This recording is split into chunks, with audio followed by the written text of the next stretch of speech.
The first thing Liam Cross noticed was the money. Not the rain hammering against the cafe windows. Not the empty tables stretching out like abandoned islands. Not even the way his own hands trembled against the counter.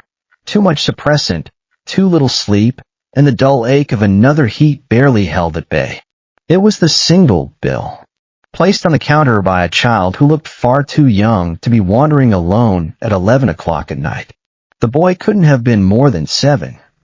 He wore the kind of private school uniform that Liam usually saw through shop windows. Crisp navy blazer, perfectly pressed trousers, the tie knotted with a kind of precision that suggested someone else had done it for him.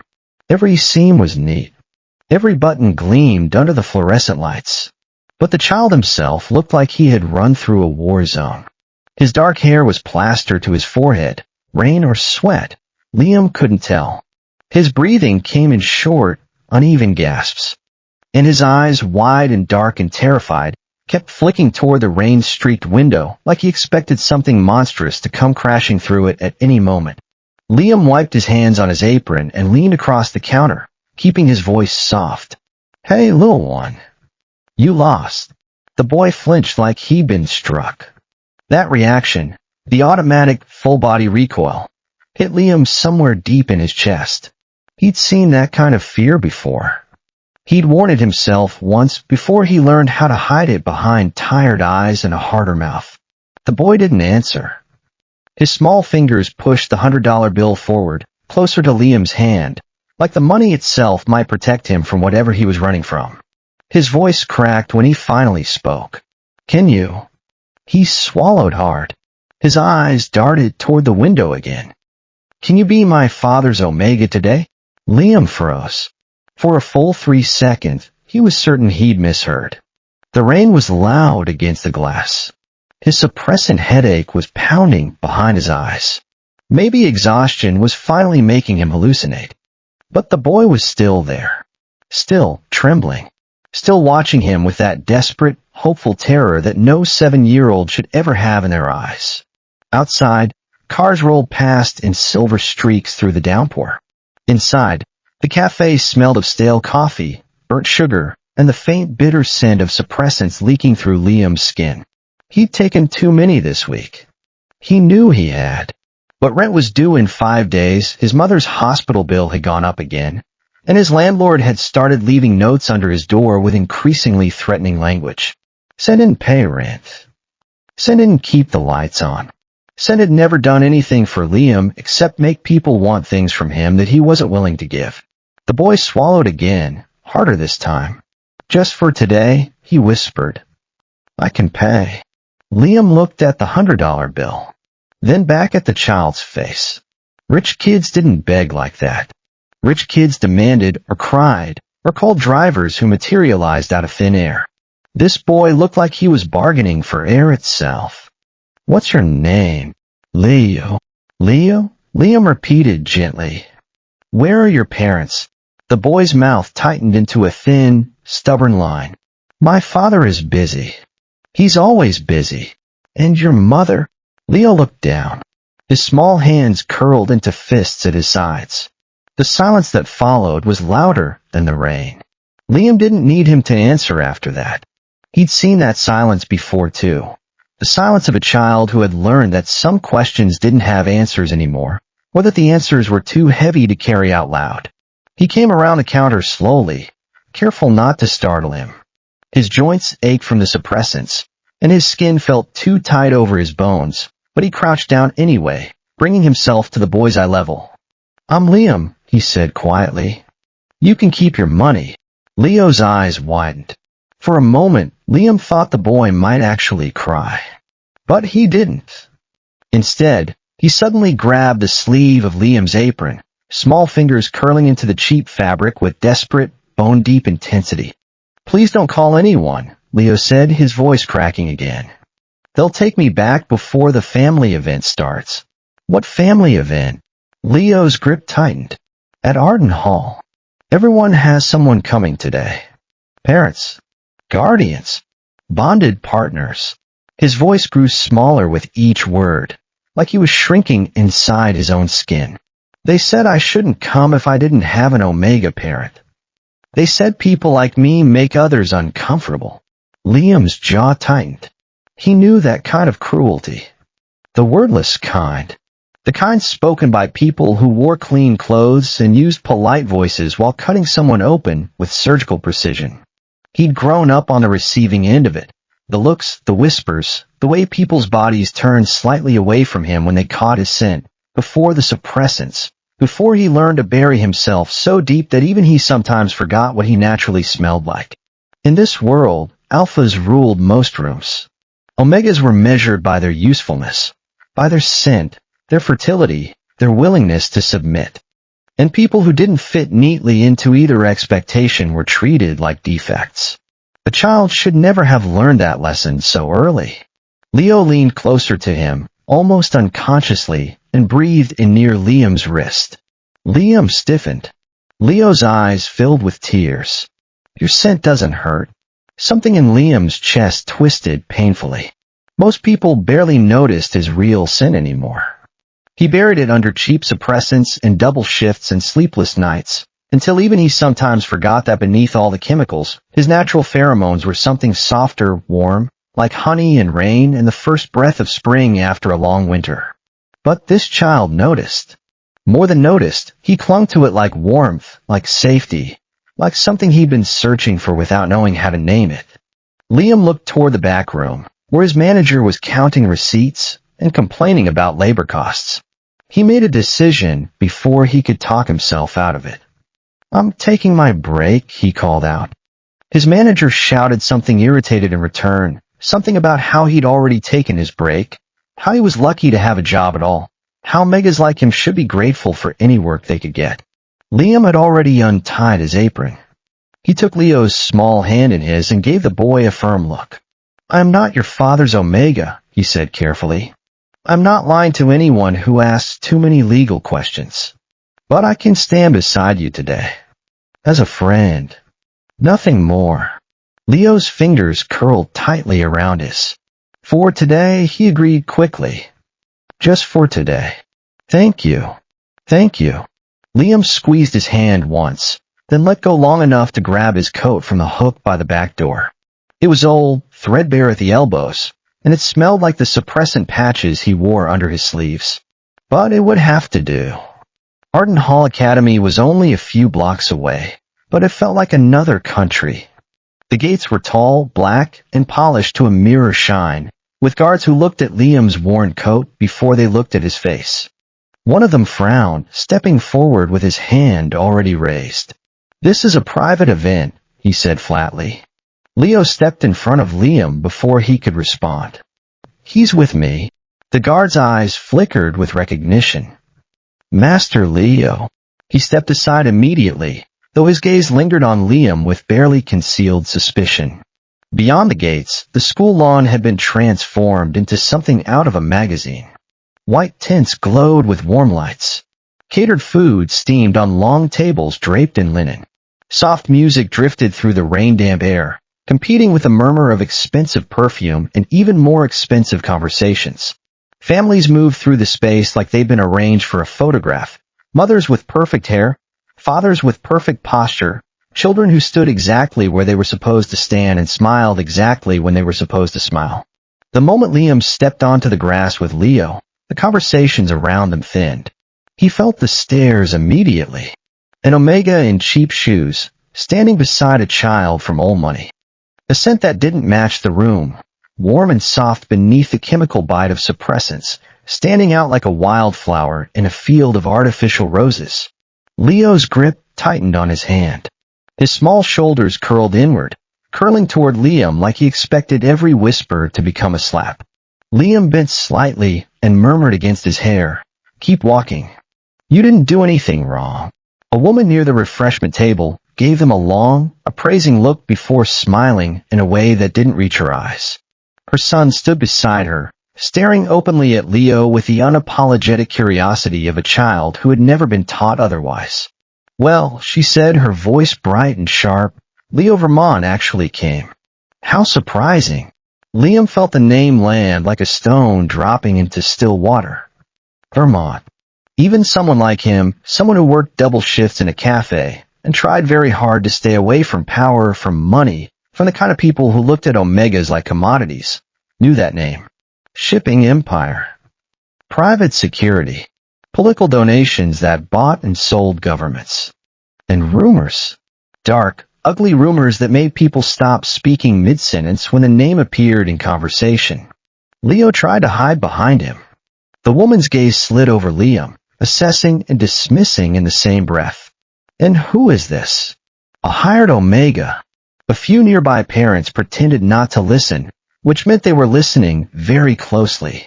Liam smiled, but there was no softness in it. I'm the person standing with him today. How generous. Though this is a family event. Then maybe, Liam said evenly, the adults here should act like family means something more than bloodline and money. The woman's face stiffened.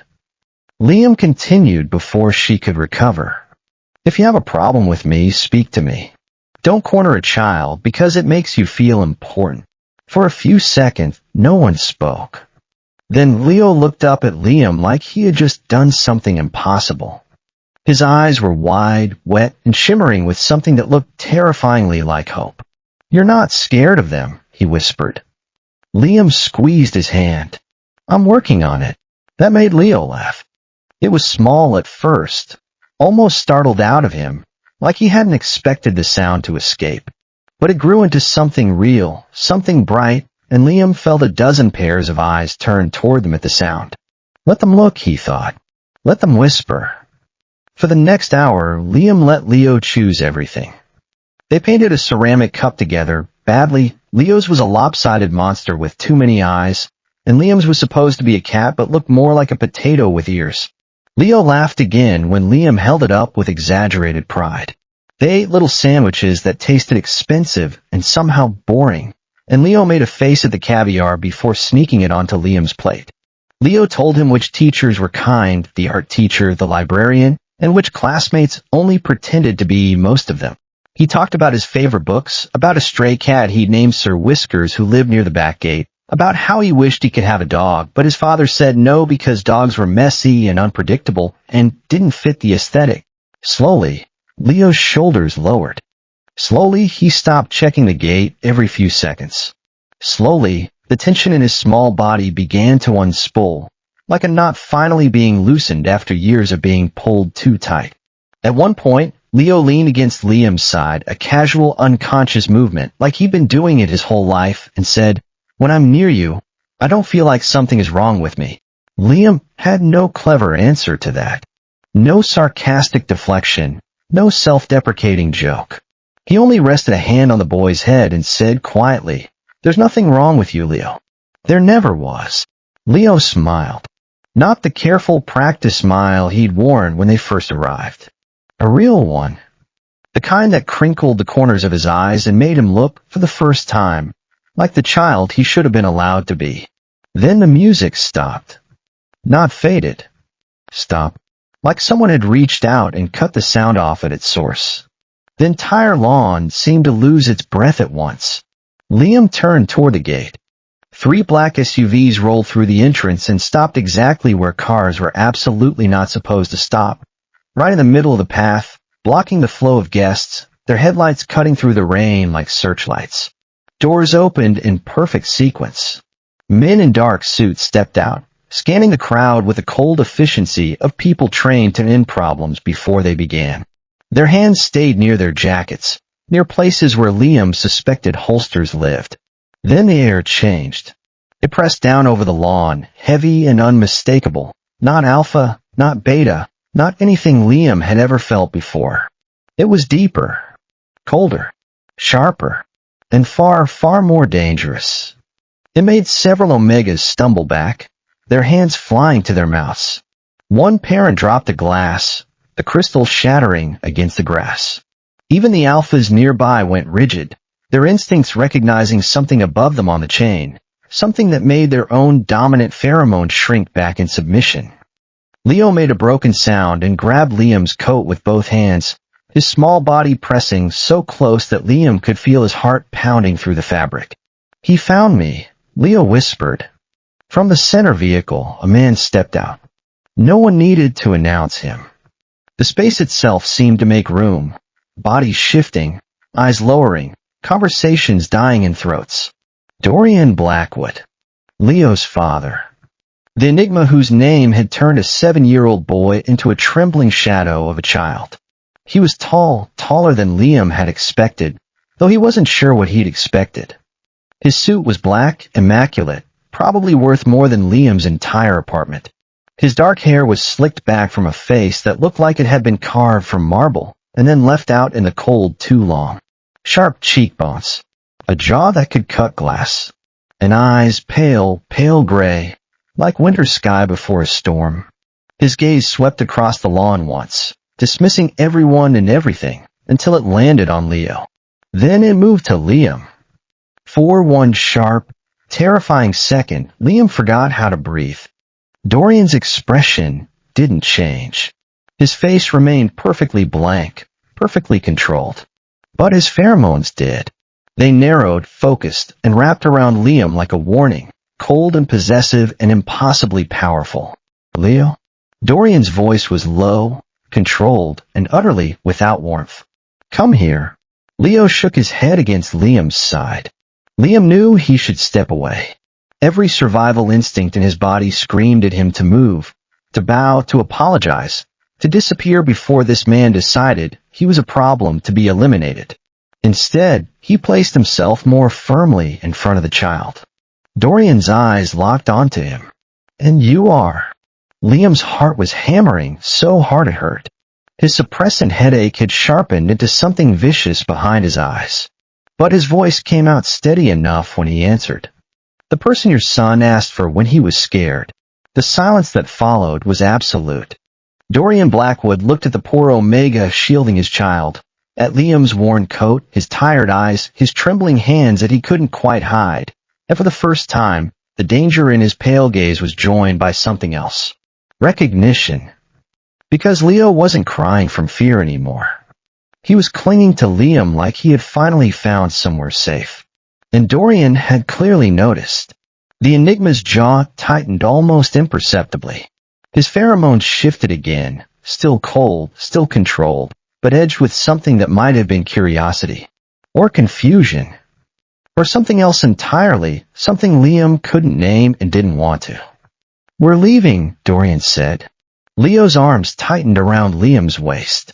Liam comes too. Another silence. Dorian's eyes met Liam's again, and for a moment, the world narrowed to just the two of them, the Enigma and the Omega, standing on opposite sides of a child who had somehow become the bridge between two worlds that should never have touched. Fine, Dorian said finally. The drive to the Blackwood estate was painfully quiet. Rain slid down the dark windows of the SUV, blurring the city lights into distant ghosts. Liam sat stiffly beside Leo, trying not to react to the oppressive pheromones filling the vehicle. They were colder now than before, controlled, contained, but still heavy enough to make every instinct in his body scream warnings. Across from them, Dorian Blackwood sat with one arm resting against the leather seat, his expression unreadable. He hadn't looked at Liam since they'd gotten into the car. He hadn't needed to. His presence filled the space whether he looked or not. Leo had fallen asleep 10 minutes into the ride. The child was pressed against Liam's side, his fingers still tangled in the sleeve of Liam's coat, like he was afraid waking up would make everything disappear. Liam glanced down at him, at the way his dark lashes fanned against pale cheeks, at the softness that had returned to his face in sleep. Then he looked back at Dorian. You really let your kid run across the city alone? Dorian's eyes lifted slowly. They were even paler up close, gray like storm clouds, like old silver, like the surface of a frozen lake. My security lost him for 9 minutes, Dorian said. That was enough time for him to offer strangers money to pretend they cared about him. The temperature inside the SUV seemed to drop. The bodyguard driving stared harder at the road. Another man in the passenger seat subtly adjusted his posture, like he expected violence at any moment. But Dorian only looked at his sleeping son. He doesn't trust people, he said quietly. That sounds like a problem a 6-year-old shouldn't have. Dorian's gaze shifted back to Liam. And yet he trusted you immediately. Liam frowned. Maybe because I treated him like a person instead of an inconvenience. For a brief second, something flickered behind Dorian's cold expression. Then it vanished, replaced by that same unreadable blankness. The estate sat above the city, hidden behind iron gates and layers of armed security. It looked less like a home and more like a private kingdom, all dark stone and sharp angles, with windows that reflected the rain like dozens of watchful eyes. Black vehicles lined the driveway. Guards moved silently through the property with military precision, their breath fogging in the cold night air. Liam instantly wanted to leave. Places like this swallowed people whole. He'd read enough stories, heard enough whispers, knew enough about the kind of men who built empires out of fear and blood. Omegas who entered places like this didn't always come out the same. Sometimes they didn't come out at all. Leo woke up as the SUV stopped. His eyes fluttered open, still hazy with sleep, and for one perfect moment, he looked peaceful. Then he saw where they were, and the peace shattered. "We're home," Dorian said. Leo tensed visibly. Liam felt it in the way the boy's fingers tightened around his coat, in the way his breathing quickened, in the way his small body pressed closer like he was trying to disappear into Liam's side. Inside, the mansion was massive and spotless, but there was no warmth anywhere. No family photos on the walls. No toys on the floor. No signs that laughter had ever existed within these cold stone walls. The only proof a child lived, there was a small stuffed rabbit abandoned near the bottom of the sweeping staircase, its fur worn, its button eye missing, like it had been dropped in a hurry and never retrieved. The tall man dressed entirely in black approached them. Unlike everyone else in the mansion, his presence felt calm, almost warm. His dark hair was streaked with gray at the temples, and his eyes held a quiet kindness that seemed entirely out of place in this fortress of cold power. "Sir," he said, bowing slightly. Dorian nodded once. "Vale, prepare the east wing." Vale's eyes briefly shifted toward Liam and Leo before returning to Dorian. "Understood." Liam crouched beside Leo, keeping his voice soft. "You should get some sleep." Leo immediately grabbed his sleeve tighter. "You're leaving. I have work tomorrow." Panic crossed the child's face so quickly it hurt to watch. "Please don't go." Before Liam could answer, Dorian spoke from behind him. "Stay." Liam stood slowly and turned around. "Excuse me? You heard me. And what makes you think I'm interested in staying in a mansion full of armed men and emotional problems?" Dorian walked closer. His expression was calm, but his presence was impossible to ignore. It pressed against Liam's senses like a physical weight, not threatening exactly, but undeniable. "Because you need money." Liam's jaw tightened. "Your mother's treatment costs are overdue," Dorian continued, his voice flat and matter-of-fact. "You've been working double shifts while overdosing on suppressants to hide your pheromones. Your landlord has given you 3 eviction notices in the past 2 months. Liam stared at him in disbelief. "You investigated me during the car ride? I investigate everyone near my son. That's insane. That's survival." Leo tugged lightly at Liam's coat again. "Just tonight," he whispered. "Please." Liam looked down at the child's exhausted face, at the dark circles under his eyes, at the desperate hope still clinging to his expression, and silently cursed himself. "One night. That was all." "Fine," he muttered. "One night." Leo relaxed immediately, like he'd been holding his breath the entire time. The guest room was bigger than Liam's entire apartment. He stood near the floor-to-ceiling window after helping Leo fall asleep, staring down at the glowing city below. His head ached from exhaustion and suppressants, but something else bothered him more. The silence. The mansion didn't feel peaceful. It felt restrained, like something dangerous lived beneath the surface, and everyone inside the house knew not to provoke it. The walls seemed to hold their breath. The shadows seemed to watch. A soft knock interrupted his thoughts. Vale entered carrying a tray, tea, food, and a small bottle of pills that Liam recognized immediately. Better suppressants than the cheap ones he'd been using. The kind that cost more than his weekly rent. "You should eat," Vale said, setting the tray on the table. Liam eyed him suspiciously. You're surprisingly polite for someone working under a mafia boss. Vale almost smiled. Good manners increase survival rates. That answer somehow felt genuine. Liam sat down slowly, pulling the tray toward him. The tea was warm and fragrant, chamomile, maybe with honey, and the first sip eased some of the tension in his shoulders. What exactly is wrong with Leo? He asked. Vale hesitated. He inherited Enigma instability early, he said finally. Most Enigma traits don't develop until adolescence. But after his mother died, his condition worsened. Yes, panic attacks, violent pheromone spikes, fear of physical contact. Vale paused. Most Omegas react badly around him. Because of his lineage. Because of what he might become. Liam frowned. He's a child. Yes, Vale said quietly. That's the tragedy. Liam looked toward the bedroom where Leo was sleeping, his chest tight. And Dorian, this time, Vale's silence lasted longer.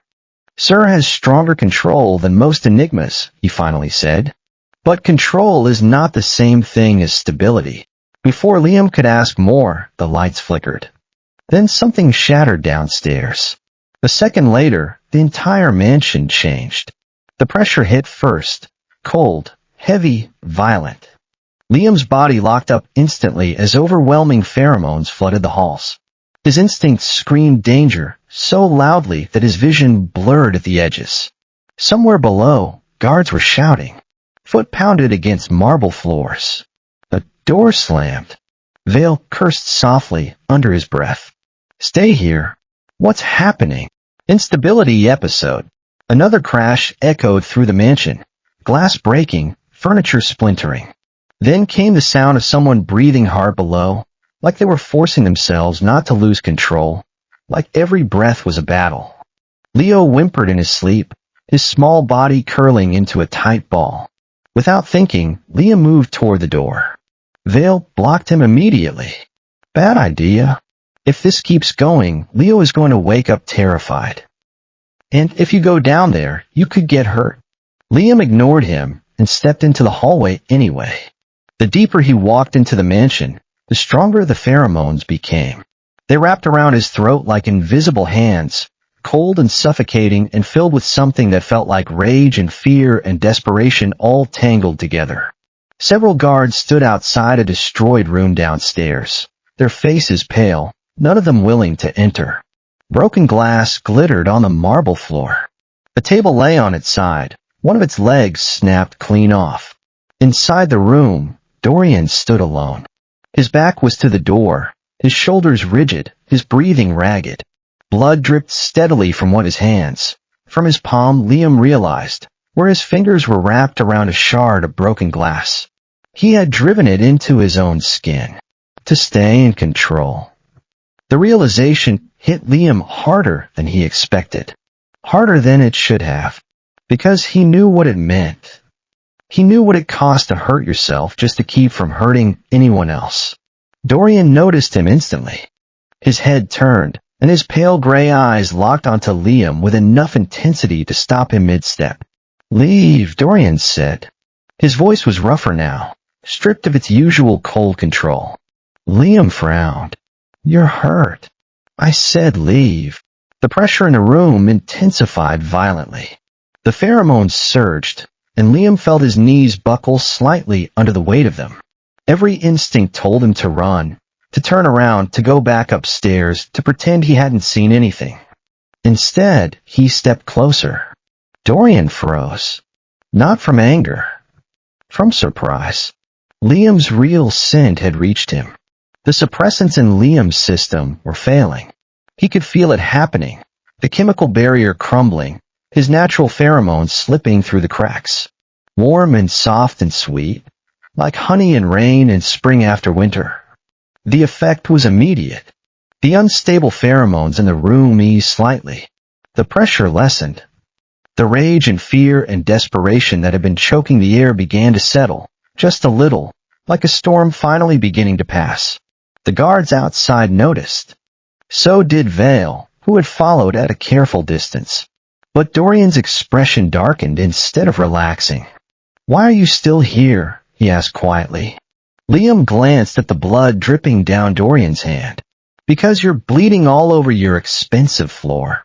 For the first time, something dangerously close to amusement flickered in Dorian's pale eyes. Then another wave of instability hit him. Dorian grabbed the edge of the broken table, hard enough to crack the wood beneath his fingers. His breathing turned uneven for half a second before he forced it back under control again, but Liam saw it. The cracks in the armor. The effort it took to hold himself together. He stared, not at the danger, but at the restraint.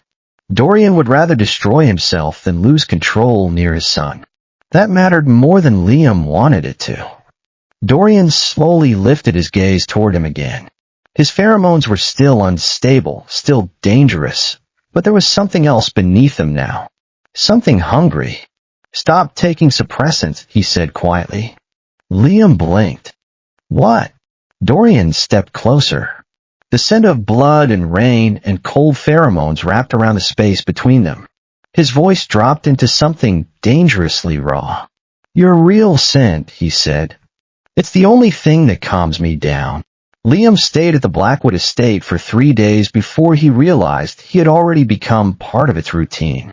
Leo waited for him every morning outside the guest wing, sleepy-eyed, messy-haired, always pretending he hadn't been standing there for several minutes already. He followed Liam through the mansion like a shadow that had finally decided it was safe enough to exist near someone. The change in the child was impossible to ignore. The panic attacks became less frequent. The nightmares eased. Even the staff whispered about how different the young heir seemed whenever Liam was nearby. For the first time in years, Leo laughed loudly enough for the sound to carry through the halls. And somehow that frightened Liam more than the danger did, because he was getting attached. One afternoon, Liam sat cross-legged on the floor of Leo's room, helping him build a ridiculous model city out of blocks and magnetic tiles. Half the buildings leaned sideways. One bridge had already collapsed twice. Leo had insisted on adding a drawbridge, which currently refused to draw. Leo stared seriously at the disaster in front of them. "It looks terrible." "It looks ambitious," Liam corrected. "That's what people say when something is ugly." Liam laughed before he could stop himself. Leo immediately smiled at the sound. That was another thing changing lately. The child watched Liam constantly, like he was memorizing every expression, every laugh, every small sign of affection. Like he was afraid he might miss one. "You should put the station here," Leo said, moving a piece carefully. "Why there?" "So nobody gets left behind." The simple answer hit Liam harder than it should have. He looked at Leo quietly for a moment, at the serious concentration on the child's face, at the way he was already trying to protect people who weren't even real. "No one's getting left behind today," Liam said. Leo relaxed almost instantly at the words. That was when Liam truly understood the problem. Leo was always trying to be easy to keep. Too quiet. Too careful. Too obedient. Like he believed love disappeared the moment he became difficult. Later that evening, Liam found himself wandering through the mansion's library while Leo attended private lessons upstairs. Vale remained unerringly silent most days, but the library felt different, softer. A fire burned low near the windows, and the leather couches looked like they might actually be comfortable. Dorian sat alone on one of them, documents spread across the table beside him. He wasn't wearing his suit jacket, just a black dress shirt with the sleeves rolled up, revealing forearms that were more muscular than Liam had expected. Liam nearly turned around. "You keep avoiding me when we're alone," Dorian said without looking up. "I prefer peaceful environments. And yet you stayed. That's because your son emotionally blackmailed me." A faint trace of amusement crossed Dorian's expression before disappearing again. But Liam noticed it. He also noticed how exhausted Dorian looked. The dark circles beneath his eyes had become more visible over the last week, and tension constantly lingered in his shoulders, like he had forgotten how to relax years ago. "You should sleep occasionally," Liam muttered. "I do." "Lying isn't attractive on you." Dorian finally looked up at him properly. For one brief second, the room felt smaller. Liam hated how aware he had become of Dorian lately. The sound of his footsteps, the shift in air whenever his pheromones changed, the way his voice lowered slightly whenever he spoke to Leo. It was dangerous, noticing those things. Especially because Dorian still kept his distance emotionally, no matter how much his actions contradicted it. The man claimed Liam was only there for Leo, but he had already replaced Liam's suppressants with safer medication, paid off part of his mother's hospital debt without mentioning it, quietly rearranged security schedules so Liam could move through the estate without armed guards hovering nearby. He cared. He simply refused to admit it. Liam crossed his arms. Vale told me Enigma instability worsens under stress. He talks too much. That wasn't a denial. Dorian set his glass down slowly. My condition is not your concern. That's interesting, considering your condition nearly tore apart half the mansion 2 nights ago. Dangerous silence followed. Then Dorian spoke quietly. You're not afraid of me. Liam hesitated. That's not true. Dorian's eyes narrowed slightly. You're afraid, Liam admitted. But not in the same way everyone else is. For some reason, that answer seemed to affect Dorian more than anger would have. The tension broke when Leo suddenly burst into the library, carrying papers in both hands. Liam. Liam blinked. Did you just? Yes, Dorian answered immediately. Leo ignored him completely and shoved the papers toward Liam instead. They picked my drawing for the Academy exhibition. Liam smiled as he looked at the sketch. This is good. It's us. The words caught both adults off guard. The drawing was simple, clearly made by a child, a little lopsided, the colors bleeding outside the lines. But it was recognizable enough. Lo, Liam, Dorian, standing together like a family. Dorian went completely still. Leo noticed immediately and lowered the paper slightly. Sorry, he whispered. I know it's stupid. It's not stupid, Liam said quickly. Leo looked uncertain. Really? Really? The child relaxed again, beaming up at Liam with an expression of pure, uncomplicated happiness. But Liam didn't miss the expression on Dorian's face. Something about that drawing had shaken him. His pale eyes were fixed on the paper with an intensity that had nothing to do with danger and everything to do with longing. That night, Liam couldn't sleep. The mansion was quiet except for distant rain tapping against the windows. He finally gave up around midnight and headed toward the kitchen for coffee, partly because his head ached, partly because he needed to think, and mostly because he was avoiding the dream he knew would come if he closed his eyes. Halfway down the hallway, he noticed light spilling from beneath a partially open door. Dorian's office. Liam should have kept walking. He should have turned around, gone back to his room, pretended he hadn't seen anything. Curiosity had never done him any favors. It was the kind of trait that got omegas like him into trouble. Instead, he pushed the door open wider. Inside, Dorian stood near the desk with his sleeves rolled up, while Vale stitched a deep cut across his side. Blood stained the edge of his white shirt. His jaw was tight, his breathing controlled, but Liam could see the tension in every line of his body. What happened? Liam demanded. Vale looked mildly horrified that he had been caught. Dorian barely reacted. Work. That answer means absolutely nothing. It means you should go back to bed. Liam ignored him and walked closer. The cut looked deep, deep enough to require hospital treatment, deep enough that Liam could see the muscle beneath the torn skin. His stomach turned. You're injured. I noticed. You could at least pretend to care. Dorian's mouth twitched faintly. Vale finished wrapping the injury, securing the bandage with efficient movements, before quietly excusing himself from the room. He clearly decided the conversation was no longer his problem. The silence afterward felt strangely intimate. Liam stood near the desk while Dorian buttoned his shirt again, slowly, carefully, his movements slightly stiff from the wound. That was when Liam noticed the scars. Not one or two. Dozens. Old knife wounds. Bullet scars. Damage layered over years, over decades, like physical proof that Dorian had survived things no one should survive. Some of them looked old enough that Liam wondered how old Dorian had been when he got them. 15? 16?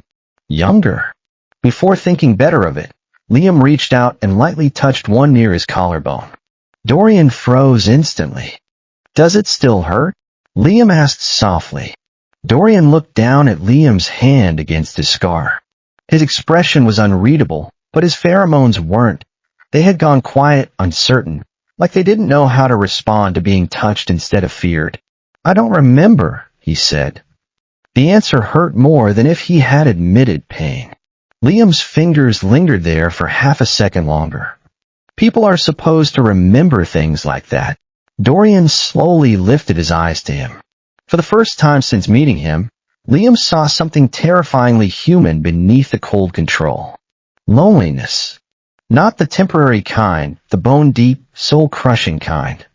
The loneliness of someone who had spent so long being untouchable that he had forgotten what it felt like to be held. The moment shattered when alarms suddenly echoed through the estate. Both men snapped toward the hallway. Vale's voice came sharply through the intercom. "Sir, guests have arrived early for tomorrow's banquet." Dorian's expression darkened immediately. "The banquet?" Liam repeated. "A political gathering," Dorian answered coldly.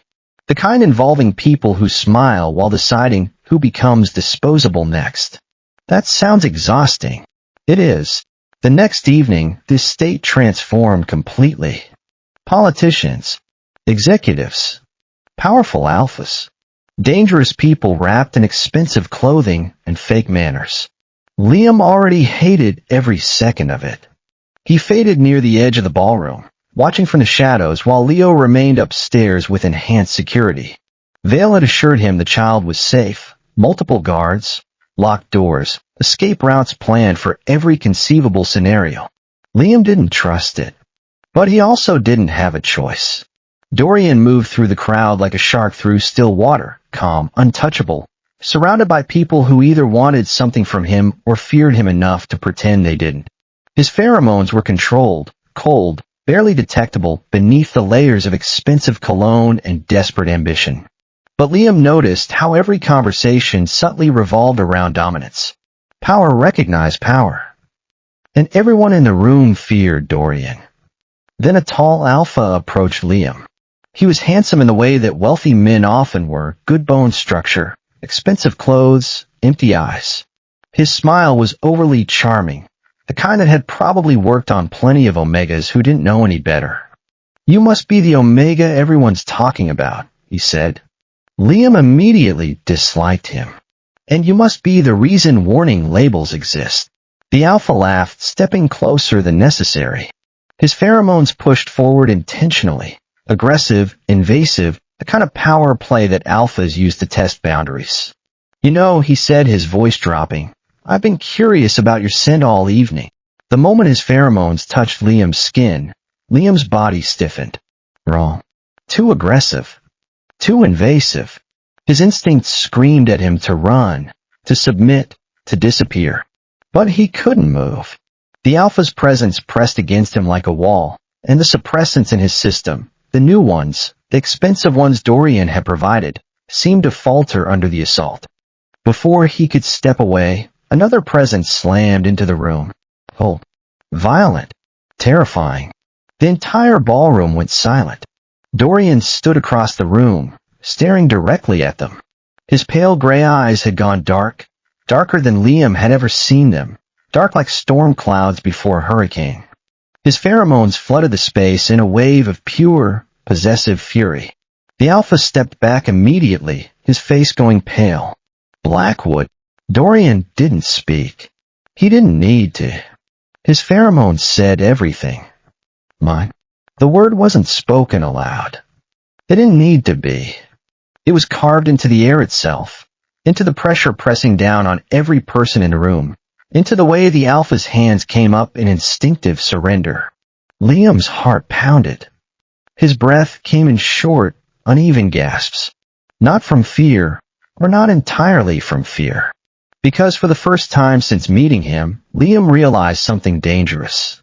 Dorian Blackwood was jealous. The silence after the banquet felt worse than the confrontation itself. Liam stood alone on the balcony outside the ballroom, trying to steady his breathing while cold night air pressed against his overheated skin. The alpha's pheromones had faded minutes ago, but the lingering discomfort remained. No, not discomfort. Fear. Not of the alpha. Of Dorian. Because the look in the Enigma's eyes across that ballroom hadn't been simple anger. It had been something darker, sharper, and dangerously possessive. The balcony doors slid open behind him. Liam didn't need to turn around and know who it was. You left without permission, Dorian said calmly. Liam let out a dry laugh. I didn't realize I was a prisoner.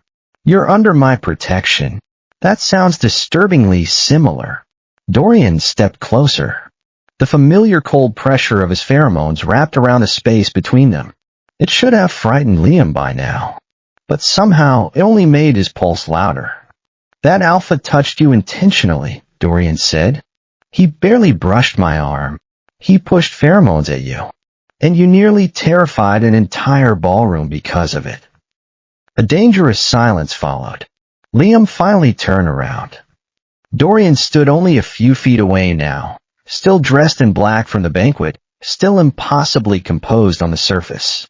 But his control looked thinner tonight. More fragile. Do you know what he wanted? Dorian asked quietly. Liam crossed his arms. To annoy you. To provoke me. And congratulations. It worked.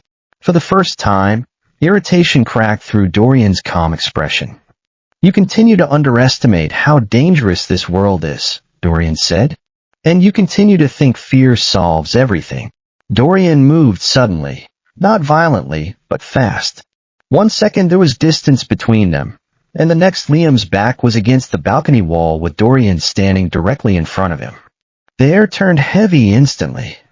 Liam's breath caught. Dorian lowered his head slightly, close enough that Liam could feel the warmth of his breath near his neck. His pheromones surged, still cold, still controlled, but edged with something raw and hungry. You smell like another alpha, Dorian said roughly. The possessiveness in his voice sent heat through Liam's entire body before he could stop it. His own pheromones responded without permission, rising to meet Dorian's, warm and sweet against cold and sharp. That's not my fault, Liam managed. No, Dorian murmured. It's mine. For allowing him near you. Liam swallowed hard. Every instinct in his body screamed that this was dangerous territory. Dorian was an enigma. A criminal. A man who had built an empire on fear and blood. Getting involved with him, feeling anything for him, was the stupidest thing Liam could possibly do. But another part of him couldn't ignore the way Dorian was trembling slightly beneath all that control. Not from rage. Restrained. Dorian closed his eyes briefly and rested his forehead against Liam's shoulder. The movement was so unexpected that Liam froze. You make me lose control, Dorian admitted quietly. The confession hit harder than shouting ever could have. Liam slowly lifted one hand and grabbed the front of Dorian's jacket. He could feel Dorian's heart beating beneath his palm, fast, uneven, nothing like the cold, controlled man he pretended to be. Then Liam kissed him. It lasted only a few seconds. Short, careful, breathless. But the effect was immediate. Dorian went completely still. Liam realized what he had done half a second too late. He pulled back instantly, his heart pounding hard enough to hurt. His lips tingled. His entire body felt like it was on fire. Dorian stared at him silently. The cold control in his expression had vanished entirely. For the first time since meeting him, Liam saw raw hunger underneath. Not purely physical. Emotional. Dorian had been starving for something he didn't know how to ask for. Then footsteps echoed inside the ballroom. The moment shattered. Dorian stepped back immediately, his expression sealing shut like a door slamming closed. His pheromones retreated, pulling back into that cold, controlled mask. Go to your room, he said coldly. Liam frowned. Seriously? No. The sudden distance stung more than it should have. By the next morning, Dorian had disappeared on business before sunrise. And somehow that hurt too. 3 days passed. Then 5. The mansion became quieter without him, but tension lingered beneath everything. Guards moved more aggressively through the estate. Vale spent most of his time answering calls behind closed doors. Even Leo noticed something was wrong. Is father angry? The child asked one evening while sitting beside Liam in the library. Why would you think that? Because everyone gets quieter when he's angry. Liam looked down at him carefully. Does that happen often? Leo hesitated before nodding slowly. That answer sat heavily in Liam's chest. Later that night, Liam found Vale standing outside Dorian's office with a grim expression. What's going on? Liam asked. Vale looked exhausted. Internal conflict. That sounds vague on purpose. There are people within the organization who believe Sir has become distracted. Liam immediately understood what that meant. Because of me. Vale didn't deny it. A cold feeling settled in Liam's stomach. Who exactly are these people? Marcus Webb among others. Liam had heard the name before, from servants whispering quietly in hallways, from the way guards' postures stiffened whenever it was mentioned. Dorian's second in command. Ruthless, ambitious, loyal only to power. What does he want? Vale's expression darkened. Enigmas are feared because instability makes them unpredictable. Marcus believes fear is useful. He thinks Sir has become weak for trying to restrain himself. And what does Dorian think? Vale looked toward the office door. Sir thinks Leo deserves a better future than this. That answer stayed with Liam long after the conversation ended. Because somewhere along the way, Dorian had stopped feeling like a monster living inside the mansion. He felt trapped inside it too. The attack happened 2 nights later. Liam woke up to alarms, not the controlled security alerts he had heard before, but something louder, more violent. His eyes snapped open, and for one disoriented second, he didn't know where he was. Then the shouting started. He sat up instantly, his heart already pounding. The hallway outside exploded with noise, footsteps, orders, the sharp crack of something that sounded terrifyingly like gunfire. Lo! Liam rushed into the child's room without thinking. Leo was already awake, terrified, shaking so hard that his teeth clicked together.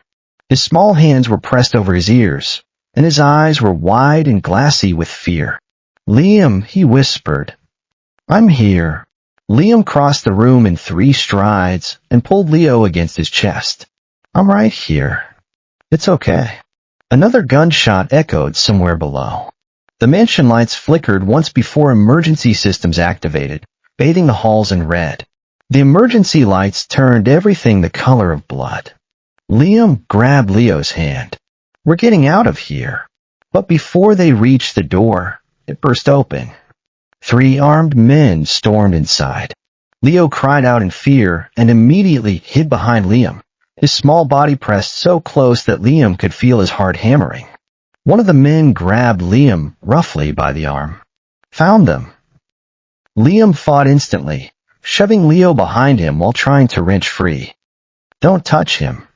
Don't you dare touch him. Another gunshot echoed downstairs, closer this time. Then a familiar voice entered the room, calm, unhurried, alive with cruel amusement. The child, too. The men stepped aside. Marcus Webb walked inside wearing an immaculate suit despite the chaos around him.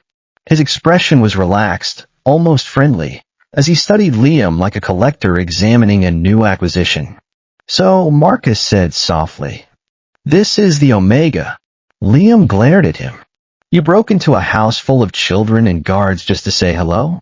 Marcus smiled faintly. Dorian has always had terrible judgment when emotions are involved. Leo pressed closer against Liam's back, trembling violently. Liam could feel the child's tears soaking through his shirt. Marcus noticed immediately. "Interesting," he murmured.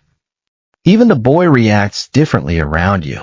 Liam's instincts screamed danger. This man felt wrong in a completely different way than Dorian did. Dorian's presence was heavy but restrained, dangerous, yes, but controlled. Marcus looked like someone who enjoyed cruelty for its own sake. The man holding Liam suddenly tightened his grip painfully. Then everything changed. A sharp burning sensation tore through Liam's body. His eyes widened as he realized what had happened. The injector hidden beneath the man's sleeve had shattered against his arm during the struggle. Suppressant blockers. Designed to do the opposite of what Liam had been taking for years. Cold panic flooded him instantly. No. He couldn't go into heat here. Not now. Not surrounded by enemies. Not with Leo clinging to him. Marcus noticed the shift in his expression immediately. Understanding spread slowly across his face, followed by something that looked like satisfaction. Well, he said softly. That complicates things. He'd hit Liam like fire under his skin. His knees nearly buckled. His vision blurred at the edges. The pheromones escaping his body flooded the entire room instantly, warm and sweet and overwhelming, so different from the chemical suppression he had worn like armor for years. The armed men stiffened. Their eyes widened. Their breathing changed. Leo looked terrified, but not of Liam. For Liam. Liam's breathing turned uneven as his body reacted violently without suppressants. He hadn't experienced a true heat in years, hadn't allowed himself to, had pumped his body full of chemicals to prevent exactly this. And now it crashed into him all at once. Marcus stepped closer slowly. So that's why Dorian became obsessed. Liam backed away immediately, dragging Leo with him. Stay away from us. But Marcus only watched him with growing fascination. Do you know what you are? He asked quietly. A resonance omega. Capable of calming an enigma. It's rarer than most people realize. Another wave of heat slammed through Liam, hard enough to blur his vision. Leo suddenly grabbed him tightly. You smell hurt, the child whispered fearfully. Liam, you smell hurt. That nearly broke him. Then the entire mansion shook. Not from explosions. From pheromones. Cold. Violent. Terrifying. Every person in the room froze instantly. Liam's breath caught. Dorian. The pressure flooding the mansion was no longer restrained. It was furious. It was the difference between a caged animal and one that had just broken free. For the first time since meeting him, Liam understood why the underworld feared enigmas. Because this felt less like a man arriving and more like a natural disaster breaking through the walls. Somewhere downstairs, screaming erupted. Marcus's smile finally disappeared. And despite the heat tearing through his body, despite the fear and chaos and danger surrounding him, Liam nearly cried from relief. Because Dorian had come for him. The first thing Liam noticed when Dorian entered the room was the silence. Not because the mansion had become quiet, but because every person inside it had stopped breathing at the same time. The pressure of Dorian's pheromones flooded the air so heavily that even the armed alphas instinctively stepped backward. Their weapons wavered. Their hands shook. The walls themselves seemed to tremble beneath the weight of his rage. Dorian walked through the ruined doorway with blood staining one sleeve of his black coat. His pale gray eyes were almost white now, empty of everything except violence. Then his gaze found Liam. Everything else disappeared from his attention immediately. The men holding Liam reacted too slowly. One of them shoved Liam forward while raising his weapon toward Dorian, but the shot never landed. Dorian crossed the distance between them with terrifying speed, and seconds later, the gunman crashed against the wall hard enough to leave blood across the marble floor. Liam instinctively pulled Leo closer against his chest before the child could look. It's okay, he whispered quickly, even though nothing about this situation was okay anymore. Don't look, Leo. Just don't look. Dorian stood in the middle of the destroyed room, breathing hard. His control was hanging by a thread. Liam could see it in the way his hands trembled, in the way his pheromones surged and retreated like waves against a storm. Then Dorian looked directly at Liam again. The shift in his expression was immediate. Rage gave way to something else, something that looked terrifyingly like panic. His eyes dropped to Liam's flushed face, to the way his body trembled, to the sweat on his forehead. What happened? Dorian's voice was sharp, almost desperate. Liam struggled to steady his breathing. The suppressants, they broke. Blockers. Someone. He didn't need to finish. Dorian's expression darkened further. For the first time since entering the room, Dorian looked genuinely afraid. Marcus stepped forward slowly, completely calm despite the chaos around him. "There it is," he said quietly. "The weakness I warned everyone about."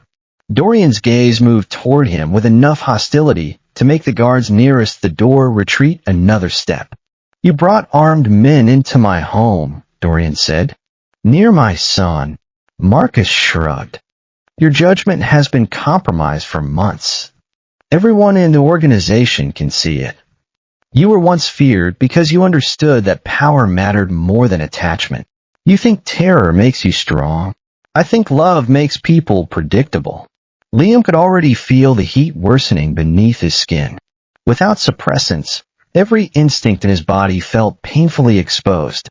The scent of his pheromones mixed dangerously with Dorian's unstable presence, thick enough to affect the entire room. Leo looked terrified.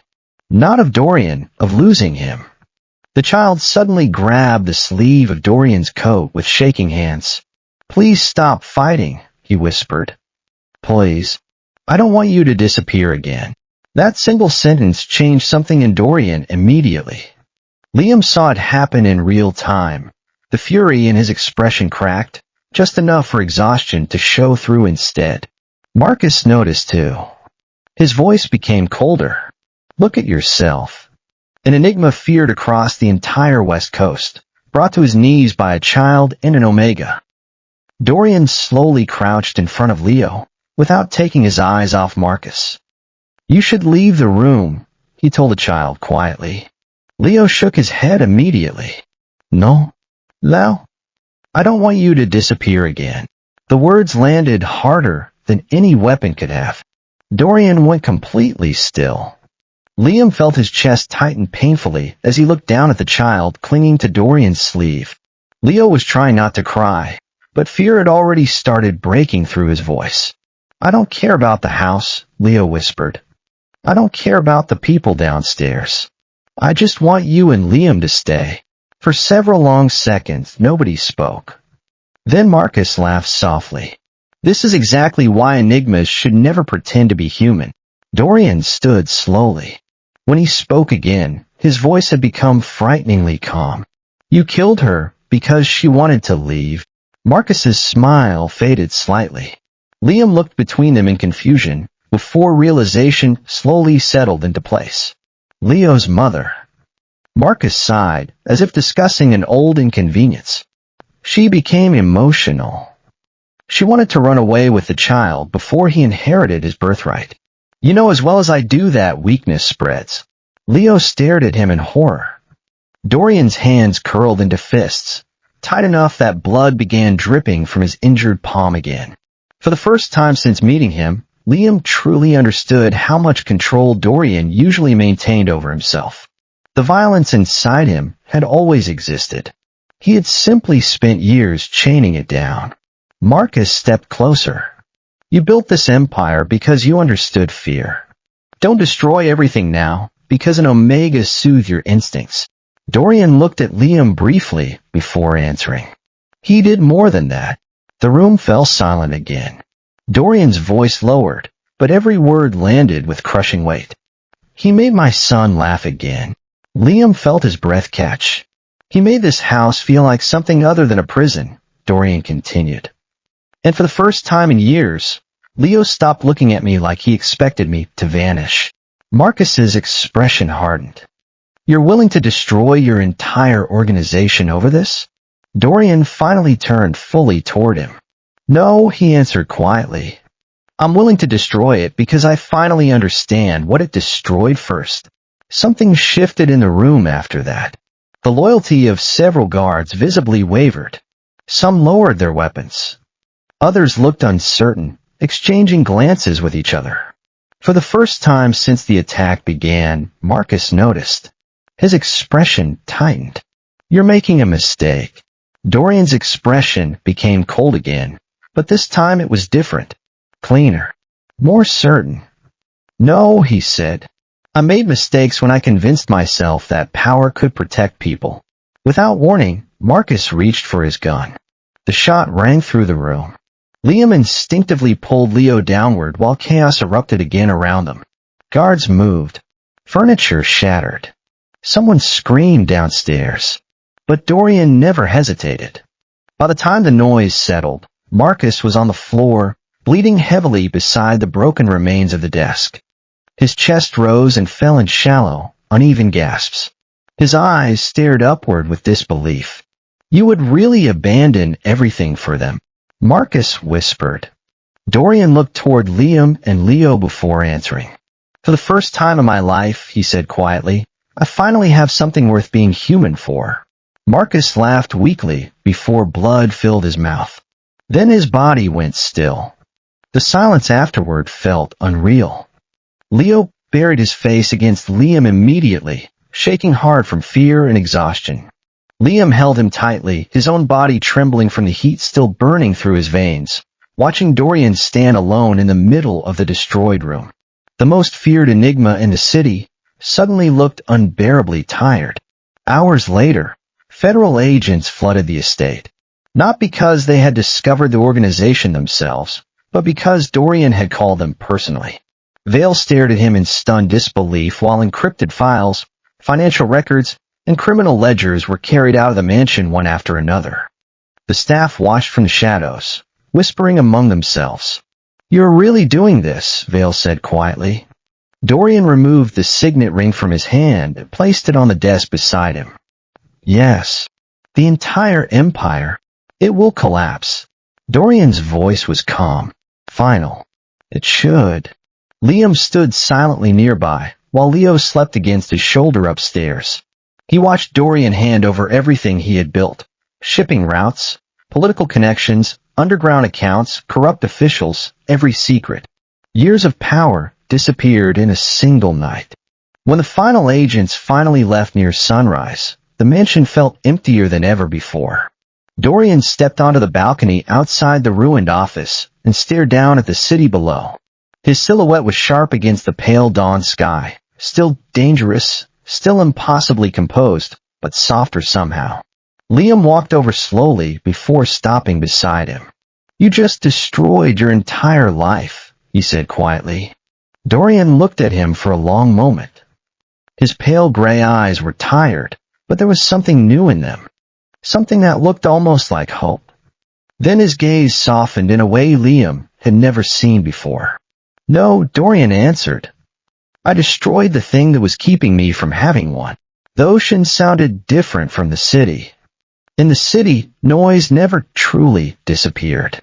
Sirens echoed through the streets at all hours. Traffic crawled endlessly beneath glowing buildings. Danger always felt close enough to touch. Even silence there carried tension inside it. But here, the waves rolled against the shore with slow, steady rhythm, like the world had finally remembered how to breathe. Liam stood behind the counter of the small beachfront cafe and watched early morning sunlight spill across the windows. Coffee beans roasted in the kitchen behind him, filling the air with warmth. The shop was quiet except for soft music playing from an old speaker and the occasional cry of gulls outside. It still felt unreal sometimes. No armed guards. No political dinners. No pheromones heavy enough to suffocate entire rooms. Just peace. A loud crash shattered the calm from the back kitchen. Liam closed his eyes immediately. "Please tell me that wasn't another mug." "It survived," Dorian answered. A pause followed. "Mostly." Liam sighed as he walked toward the kitchen. 3 months ago, the idea of Dorian Blackwood, former Enigma kingpin, feared by everyone who had ever heard his name, standing in a small cafe kitchen wearing a plain black sweater while failing to operate an espresso machine would have sounded ridiculous. Now it had somehow become part of Liam's normal life. Dorian stood near the counter, holding a badly overfilled cup while coffee dripped across the floor. His expression was focused, almost serious, like he was trying to solve a complex equation instead of pour liquid into a cup. "You're doing that on purpose," Liam said. "I survived international crime syndicates. Nobody prepared me for foam ratios. You're losing a fight against steamed milk." Dorian looked genuinely offended by that. Liam laughed before taking the cup from him. Moments like this still caught him off guard sometimes. The version of Dorian that existed now felt almost impossible compared to the man who had once ruled entire rooms through fear alone. The dangerous edges were still there. They always would be. But now Liam saw the exhaustion underneath them. The protectiveness. The quiet effort Dorian put into rebuilding himself every single day. Most importantly, Leo saw it too. The sound of small footsteps raced down the stairs from the apartment above the cafe. Liam. Leo practically launched himself across the room before stopping abruptly near Dorian. His dark hair was sticking up in every direction, and he was wearing pajamas with dinosaurs on them, a far cry from the immaculate private school uniform he'd worn the night they met. "Father burned breakfast again," Leo announced.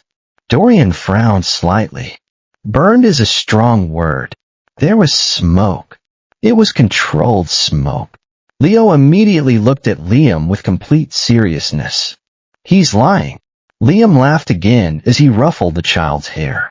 Leo had changed the most since leaving the city. The nightmares became less frequent until they eventually stopped altogether.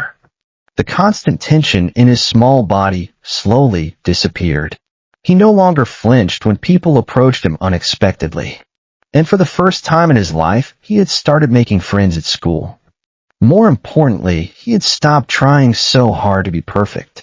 One rainy evening 2 weeks earlier, Leo had accidentally broken a glass while helping Liam close the cafe. The child had frozen immediately afterward, pale with panic, like he expected someone to disappear because of it. Instead, Liam simply cleaned up the mess while Dorian calmly handed Leo another towel. No shouting, no fear, no punishment. Leo had cried afterward anyway. Not because he was scared, because he finally understood that mistakes would not make people leave him anymore. The realization had nearly broken Liam's heart. Later that afternoon, after the breakfast disaster had finally been cleaned up, Liam sat outside the cafe with paperwork spread across the table.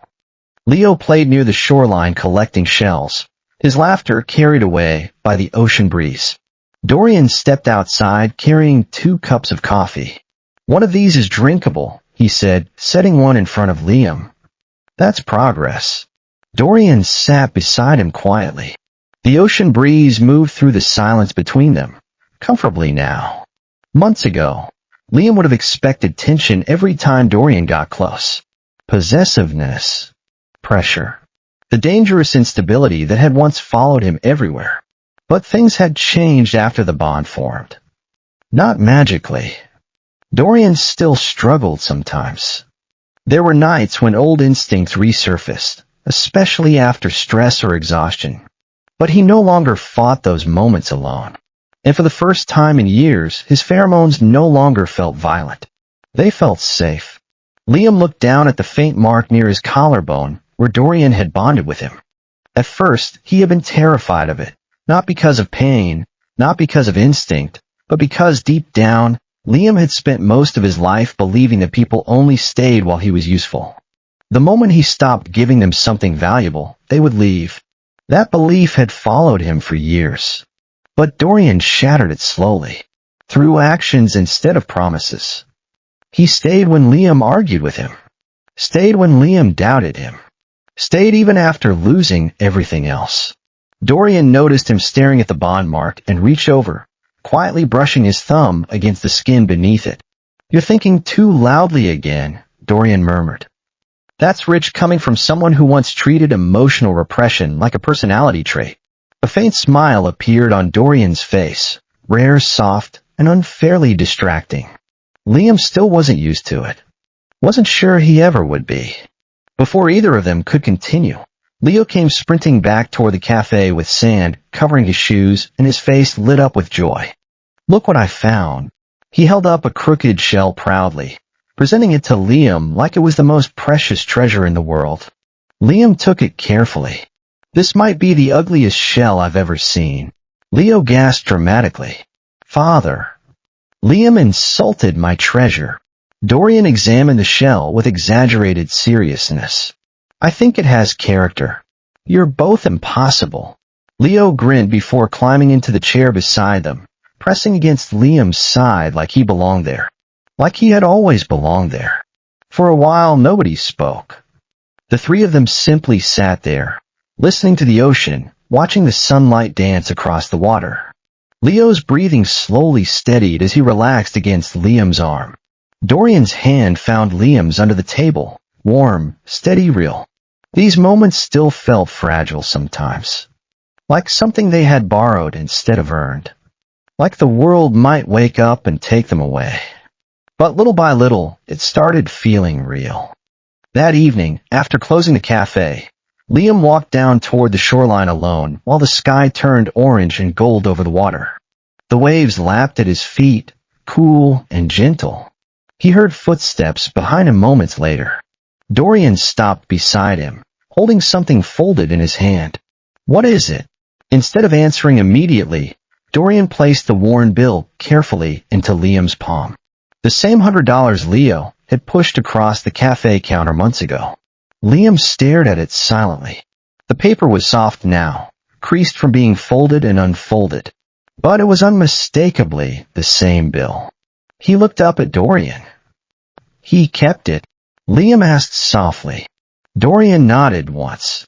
Leo said it was the day everything changed. Emotion tightened unexpectedly in Liam's chest. The ocean wind moved gently around them while sunset painted gold across the waves. The world felt impossibly vast and impossibly small at the same time. Dorian looked at him quietly before speaking. My son used that money because he was afraid nobody would stay without being paid to. Liam's throat tightened. Dorian stepped closer. But you stayed anyway. The softness in his voice nearly hurt more than the confession itself. He reached up slowly and brushed his fingers against the bond mark near Liam's neck before leaning down to press a gentle kiss against it. Not desperate. Not possessive. Just warm. Just real. For the first time in my life, Dorian said quietly, this feels like home. Liam looked at him for a long moment. At the man who had once ruled an empire of fear. At the father who had learned to love out loud. At the enigma who had chosen humanity over power. Then he smiled softly. It is home. A second later, Leo came running down the beach toward them, yelling about dinner and almost crashing directly into Dorian's side. Dorian caught him easily, lifting him up despite Leo's laughing protests. The three of them stood there beneath the fading sunlight, with the ocean stretching endlessly before them, and Liam realized something important. None of them had saved each other alone. They survived because every one of them chose to stay. And maybe that was the real meaning of family. In the end, not blood, not power, not fate, but the people who chose to stand beside you when everything else fell apart. Liam looked at the $100 bill in his hand, the money that had started it all, the desperate plea from a frightened child, the beginning of something none of them had been looking for. He folded it carefully and tucked it into his pocket. Some things were worth more than money. Some things were worth everything.